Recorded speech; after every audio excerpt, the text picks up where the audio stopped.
আঘাত দিল এই যে আমারে, তার ভাবনায় পড়ে থাকি চাঁদের আলোয় বসে, এখন সে যে অন্যের ঘরে থাকে অন্যের সাথে। শখের মানুষ তোর কারণে রয়ে গেলাম একা, আর হবে না দেখা রে বন্ধু, আর হবে না দেখা।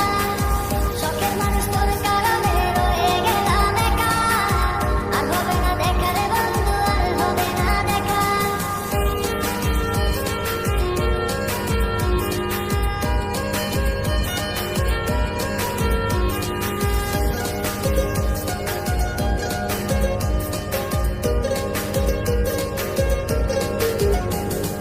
যত্ন করে রেখেছিলাম আমার বুকের ভিতর, বুঝিনি তার আশা ছিল অন্য কারো